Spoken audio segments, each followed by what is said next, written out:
नमस्कार दोस्तों, कैसे हैं आप सब। उम्मीद करता हूँ आप सब बढ़िया होंगे। तो आता हूँ आज के टॉपिक पे। तो आज हमारा जो टॉपिक रहने वाला है वो है G71 स्टॉक रिमूवल इन टर्निंग साइकिल। तो आज ये कनेक्ट साइकिल हम सीखने वाले हैं CNC टर्निंग फैनो कंट्रोल के लिए।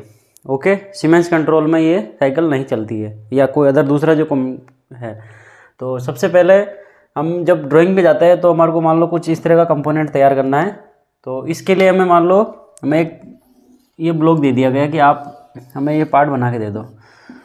तो इस साइकिल का यूज़ वैसे मास प्रोडक्शन में नहीं करते, इसका यूज़ करते हैं जहाँ पर टूल रूम हो या बेच प्रोडक्शन हो, जहाँ पर 5-5 या 10-10 पार्ट बनाने हो या सिंगल ही पार्ट बनाना हो। तो इसके लिए मुझे क्या एक 65 की ओडी और जो भी इसकी टोटल लेंथ है, मान लो इसकी टोटल लेंथ है 50 mm। तो मेरे को 65/52 या 53 की मेरे को एक MS या जो भी मेटल है उसके अकॉर्डिंग मुझे एक ब्लॉक दे दिया गया। तो इस राउंड जॉब वो मैं CNC जोज में पकड़ के ये जब इतना मेटल मेरे को काटना पड़ेगा लगभग, मैं आपको ये दिखा देता हूँ। अब इसमें मैं बार बार टर्निंग करूँगा, यहाँ से लेके यहाँ तक का प्रोग्राम डालूंगा, फिर वापस टूल वापस उठ के जाएगा, फिर वापस आएगा, फिर काटेगा, फिर उठ के जाएगा, फिर आएगा, फिर काटेगा।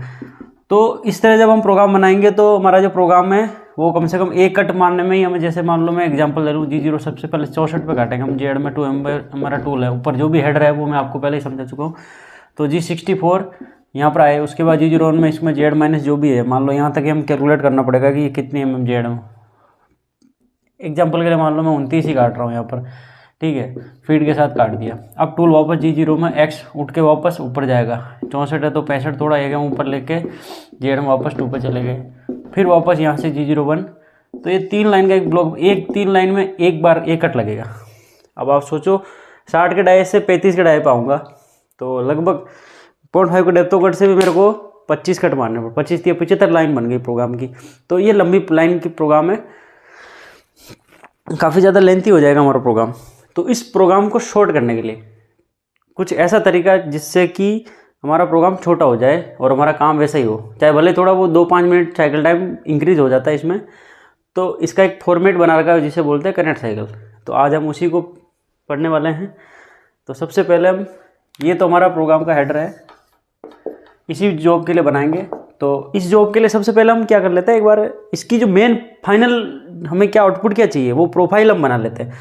तो हम प्रोफाइल अगर देखें तो हमारा यहाँ से ये हमारा A पॉइंट है, ये B पॉइंट है, C और ये हमारा D पॉइंट है। यहाँ तक हमें एक फाइनल वो चाहिए पार्ट। तो A पॉइंट से लेके D पॉइंट तक हम प्रोग्राम अगर हम जनरेट करें तो सबसे पहले मान लो मैं टूल को लाता हूँ G0 X, A पॉइंट का X है 31, क्योंकि 2 का चैम्पर है तो 45 डिग्री है, तो वो 2 दूना 4 डाया कम हो जाएगा तो 31 हो जाएगा। जेड में 2 mm पे आ गया। उसके बाद G01 में सेम X पे जेड हमारा 0 हो गया। ओके, अब B पॉइंट आ गए हम, G01 X 35 और जेड -2.0।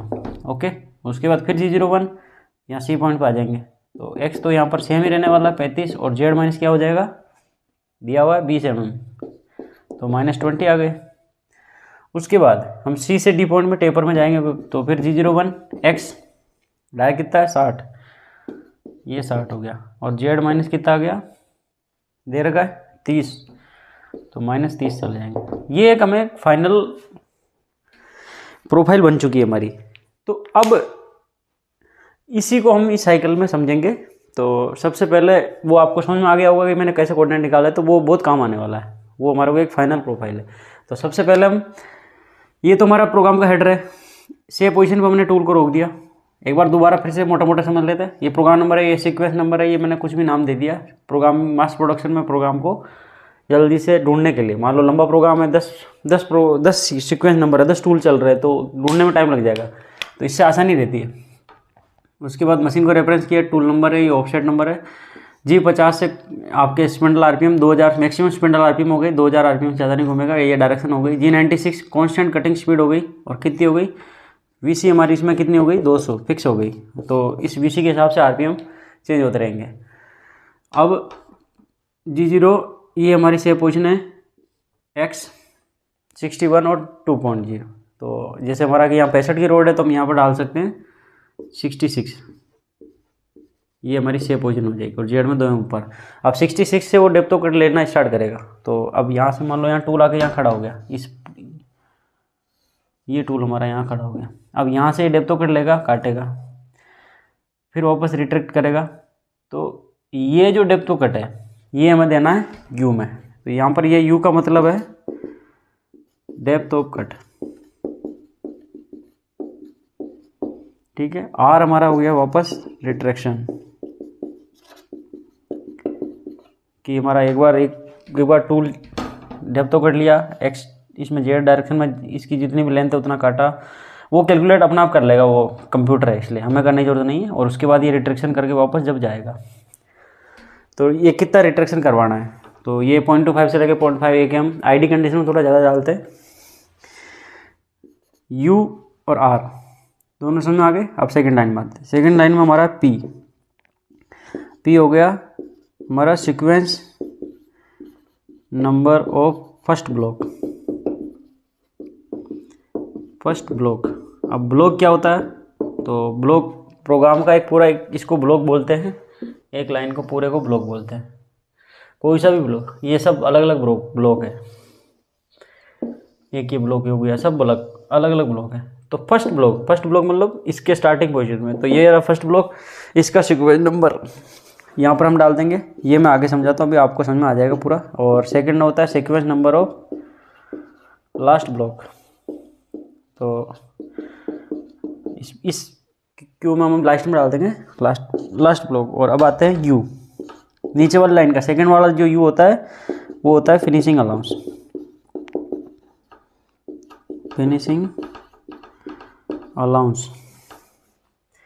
इन एक्स एक्सिस या फिर बोल सकते हैं हम डाया के अंदर कितना फिनिशिंग अलाउंस छोड़ना है। और डब्ल्यू का मतलब हो गया फिनिशिंग अलाउंस इन जेड एक्सिस यानी कि हमें लेंथ के अंदर कितना फिनिशिंग अलाउंस छोड़ना, मतलब ये जो हमारी लाइन ऑफ प्रोफाइल है, इस प्रोफाइल के ऊपर हमें फिनिशिंग अलाउंस छोड़ना है क्या।